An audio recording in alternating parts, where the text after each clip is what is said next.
Kajian ini memberi tumpuan terhadap golongan orang kurang upaya OKU sebagai kelompok minoriti. Okey, apa itu kelompok minoriti? Louis Reed 1945 mendefinisikan kelompok minoriti sebagai mana-mana kelompok ataupun kumpulan tertentu yang dibezakan oleh masyarakat lain disebabkan oleh ciri fizikal atau budaya mereka, di mana mereka mendapat layanan yang tidak sama dan menjadi objek diskriminasi secara kolektif. Perbezaan dari sudut fizikal maupun budaya boleh menjadi asas kepada ketidaksamaan layanan ke atas sesuatu kumpulan tersebut. Dalam Akta Orang Kurang Upaya 2008 dapat didefinisikan bahawa OKU termasuklah mereka yang mempunyai kekurangan jangka panjang fizikal, mental, intelektual atau deria yang apabila berinteraksi dengan pelbagai halangan. Walaupun berada dalam serba kekurangan, pelajar yang tergolong dalam kelompok OKU mempunyai kesedaran bahawa kecacatan atau kekurangan yang dialami bukan penghalang untuk berjaya dalam hidup. Malah kejayaan yang dicapai melebihi insan bukan OKU kerana mereka menggunakan segala keupayaan fizikal dan mental yang dimiliki. Malah, banyak institusi pendidikan tinggi IPT memberi peluang kepada golongan ini untuk menyambung pelajaran. Data mentah yang diperolehi menunjukkan pelibatan pelajar orang kurang upaya di Universiti Awam dari tahun 2013 sehingga 2018. Sumber data terbahagi kepada dua, iaitu data primer dan data sekunder, di mana setiap data mempunyai maklumat tertentu sebagai unsur dalam membuat suatu kajian. Data yang dikumpulkan dapat mempengaruhi sumber hasil dapatan kajian, di mana ia perlu melalui proses menganalisis data mentah dengan menggunakan kaedah alih bentuk kajian bagi memperolehi data tersebut. Para pekaji telah bersetuju memilih tajuk jumlah enrolment pelajar orang kurang upaya OKU berdasarkan 7 buah Universiti Awam dari tahun 2013 hingga 2018. Data yang digunakan bukan data sekunder, di mana ia telah diekstrak daripada jadual statistik yang telah dihasilkan oleh pihak lain. Data ini dikeluarkan secara rasmi oleh Kementerian Pendidikan Malaysia. Seterusnya, jenis data. Jenis data yang digunakan dalam kajian inilah jenis data berstruktur, di mana ia berbentuk kuantitatif dengan reka bentuk yang terorganisasi dan biasanya dipersembahkan dalam bentuk jadual dengan laju dan baris. Ia juga bukan data yang paling mudah untuk dianalisis dengan menggunakan kaedah pengurusan analitik. Yang seterusnya adalah objektif kajian. Yang pertama, mengenal pasti perbezaan jumlah enrolment tertinggi dan terendah bagi pelajar OKU di Universiti Awam yang terlibat antara tahun 2013 hingga 2018. Yang kedua, mengkaji jumlah enrolment pelajar orang kurang upaya Universiti Awam yang terlibat pada tahun 2013 hingga 2018. Yang ketiga, perbandingan jumlah enrolment pelajar OKU berdasarkan Universiti Awam yang terlibat dari tahun 2013 hingga 2018. Metodologi analisis data. Dalam kajian ini, analisis statistik telah digunakan yang terbahagi pada dua, iaitu analisis statistik berangka dan analisis statistik bergraf. Kedua-dua kaedah analisis ini mempunyai fungsi sendiri bagi memberi gambaran secara menyeluruh terhadap sumber data yang akan persembahkan.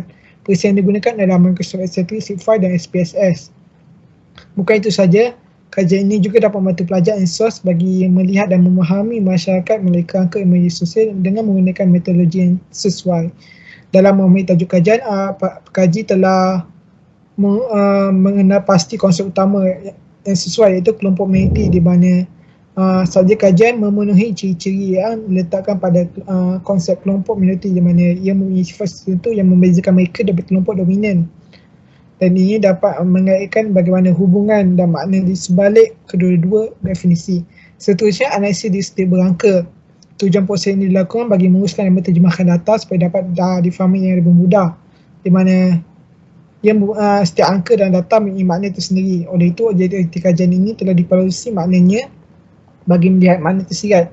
Bagi mencapai objektif yang pertama, pekaji telah menggunakan fungsi max dan min dalam perisian, di mana ia bagi melihat jumlah tertinggi dan terendah dengan menggunakan formula-formula yang sesuai. Seterusnya, objektif kedua, pekaji telah memberi tumpuan terhadap nilai min dan nilai sisihan bagi melihat kadar perubahan yang berlaku. Bagi objektif ketiga pula, pekaji telah menggunakan peratusan bagi melihat kadar kenaikan dan penurunan bagi setiap perubahan yang berlaku. Bagi analisis statistik bergraf pula, analisis statistik bergraf ini digunakan bagi bertujuan untuk mentafsir data-data yang diperolehi dengan mengalih bentuk ia dalam bentuk graf ataupun carta mengikut kesusahan objektif kajian. Ia dilakukan bagi mentafsir dan mendapatkan dan bukan sahaja melihat taburan data sahaja.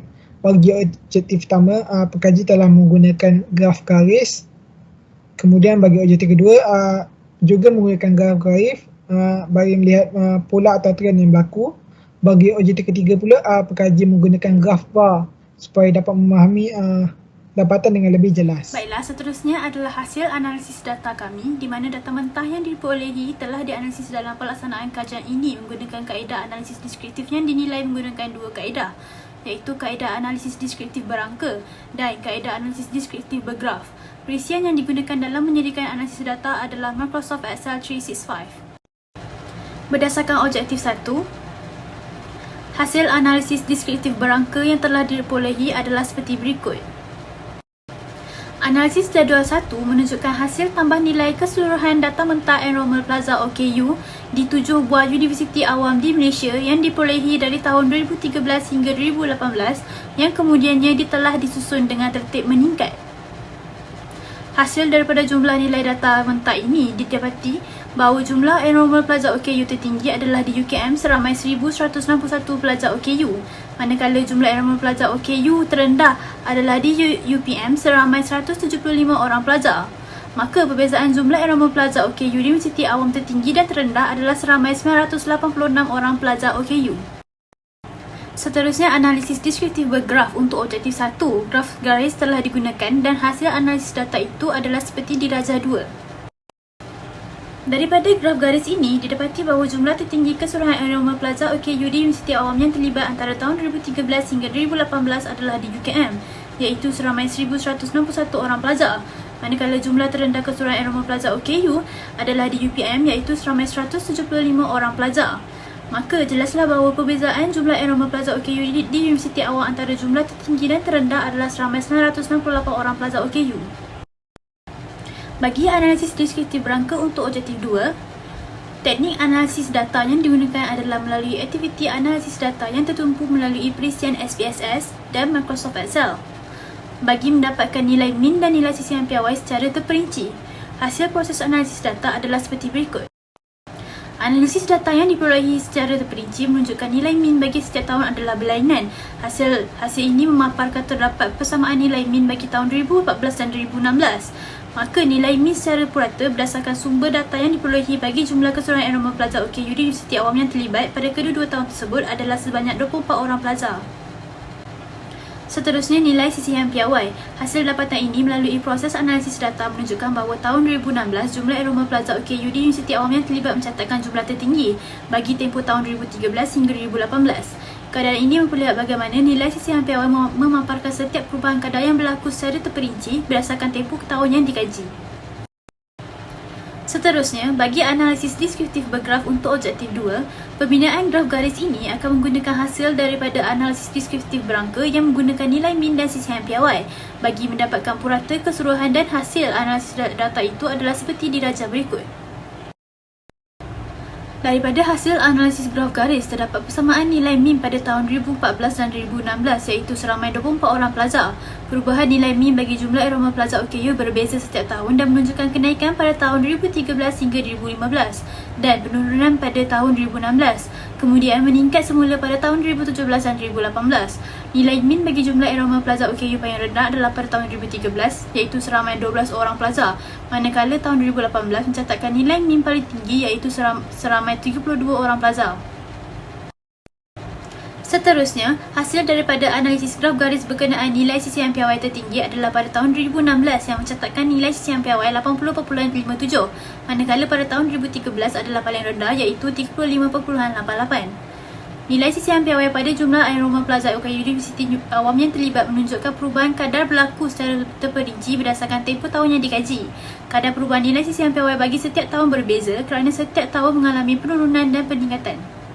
Seterusnya, kita beralih ke bahagian data kajian kami. Poster menunjukkan kadar perubahan dari tahun 2013 hingga tahun 2018 bagi enrolment pelajar dalam kategori orang kurang upaya di 7 buah universiti awam yang terlibat iaitu di Universiti Malaya, Universiti Sains Malaysia, Universiti Kebangsaan Malaysia, Universiti Putra Malaysia, Universiti Teknologi Malaysia, Universiti Islam Antarabangsa Malaysia dan Universiti Malaysia Sarawak. Pada tahun 2014, UM mencatatkan kadar perubahan yang terendah hanya 0.44%, iaitu penurunan jumlah pelajar OKU seramai 2 orang dari tahun sebelumnya. USM mencatatkan peningkatan kadar perubahan sebanyak 2.30% dengan nilai jumlah yang berubah adalah 7 orang. UKM pula mencatatkan peningkatan kadar perubahan iaitu sebanyak 8.27%, iaitu seramai 96 orang pelajar OKU. UPM mencatatkan penurunan kadar perubahan iaitu sebanyak 2.29% yang bersamaan dengan 4 orang pelajar OKU. UTM juga mencatatkan penurunan kadar perubahan iaitu sebanyak 3.59% dengan jumlah pelajar OKU yang berkurang adalah seramai 76 orang. UIA mencatatkan peningkatan kadar perubahan iaitu seramai 12 orang pelajar OKU dengan catatan 2.91%. Akhir sekali, Unimas pula mencatatkan kadar perubahan yang paling besar iaitu dengan penurunan sebanyak 10.7% yang mewakili kepada 23 orang. Pada tahun 2015, UM mencatatkan penurunan kadar perubahan dari tahun 2014 iaitu sebanyak 1.34% yang mewakili seramai 6 orang pelajar OKU. USM pula mencatatkan peningkatan kadar perubahan iaitu sebanyak 1.97% yang bersamaan dengan 6 orang. UKM pada tahun 2015 mencatatkan penurunan kadar perubahan sebanyak 4.82% iaitu pengurangan pelajar OKU seramai 56 orang.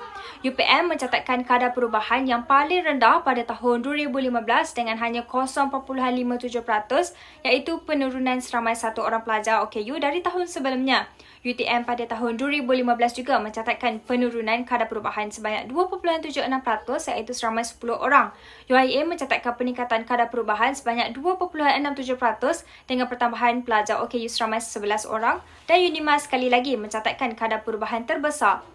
Pada tahun 2015, kadar perubahan yang dicatatkan adalah 5.58% dengan penurunan jumlah kemasukan pelajar OKU iaitu seramai 12 orang dari tahun sebelumnya. Seterusnya, ke data tahun 2016, UM dan USM masing-masing mencatatkan penurunan dengan kadar perubahan sebanyak 2.45% yang mewakili 11 orang pelajar OKU dan 2.30% yang mewakili 7 orang pelajar OKU.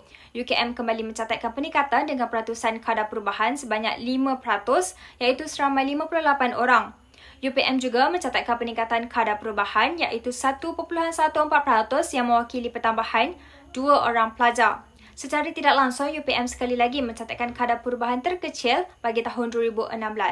UTM pula mencatatkan kadar perubahan sebanyak 3.87% iaitu pengurangan kemasukan pelajar OKU seramai 14 orang.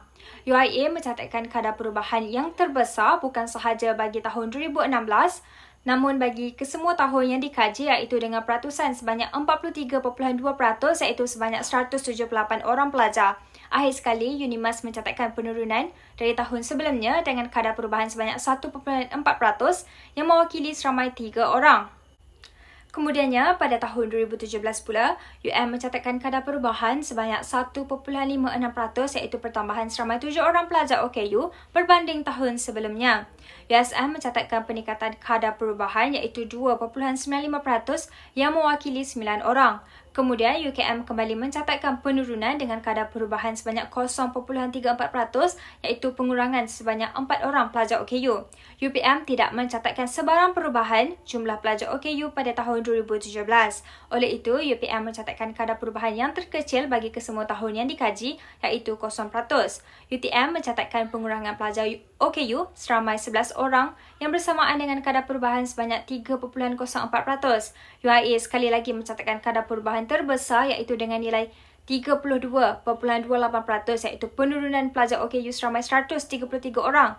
Akhir sekali, Unimas mencatatkan peningkatan peratus kadar perubahan iaitu sebanyak 3.26% yang bersamaan dengan 7 orang pelajar OKU. Data terakhir adalah bagi tahun 2018. UM mengalami peningkatan jumlah enrollment pelajar iaitu seramai 40 orang dengan kadar perubahan sebanyak 8.91%. Kadar perubahan yang dicatatkan ini adalah yang tertinggi bagi tahun 2018. USM pula mencatatkan pertambahan jumlah kemasukan pelajar OKU iaitu seramai 3 orang pada tahun 2018 dengan peratus kadar perubahan sebanyak 0.98%. UKM pula mencatatkan penurunan kadar perubahan iaitu sebanyak 1.46% yang mewakili 17 orang pelajar OKU. UPM kemudiannya mencatatkan peningkatan peratus kadar perubahan iaitu sebanyak 2.86% dengan pertambahan pelajar OKU seramai 5 orang. UTM dan UIA masing-masing mencatatkan penurunan kadar perubahan iaitu sebanyak 0.83% iaitu pengurangan sebanyak 3 orang dan 7.77% iaitu pengurangan sebanyak 32 orang. Akhir sekali, UNIMAS mencatatkan kadar perubahan terkecil bagi tahun 2018 iaitu hanya pengurangan pelajar OKU seramai 1 orang pelajar sahaja dengan nilai peratusannya adalah 0.47%. Walaupun Universiti Kebangsaan Malaysia mencatatkan jumlah enrolment pelajar OKU tertinggi berbanding universiti awam lain yang terlibat dalam tahun yang dikaji, namun UKM tidak mencatatkan sebarang kadar perubahan yang besar. Berdasarkan analisis kadar perubahan yang dilakukan ini, tidak hairanlah apabila UPM mencatatkan jumlah enrolment pelajar OKU yang paling sedikit berbanding universiti lain yang terlibat iaitu hanya 175 orang sepanjang tahun 2013 hingga tahun 2018. Tambahan lagi, tahun 2016 telah mencatatkan peningkatan jumlah pelajar OKU yang paling banyak dari tahun sebelumnya iaitu seramai 203 orang bersamaan dengan 6.59% sekaligus menjadikan tahun 2016 sebagai tahun tertinggi dalam penerimaan kemasukan pelajar OKU ke universiti yang terlibat. Kesimpulannya, berdasarkan analisis yang dilakukan ini, kumpulan kami mendapati bahawa di Malaysia masih mementingkan tahap pendidikan golongan OKU dan mereka masih berpeluang untuk melanjutkan pelajaran ke pengajian tinggi khususnya di Universiti Awam Malaysia. Kajian ini juga telah membantu pelajar dalam meningkatkan kemahiran dengan menganalisis data-data mentah menjadi sebuah hasil kajian dengan menyampaikan maklumat-maklumat melalui bentuk visual seperti carta, graf dan sebagainya. Itu sahaja daripada kumpulan Sempoi. Sekian, terima kasih.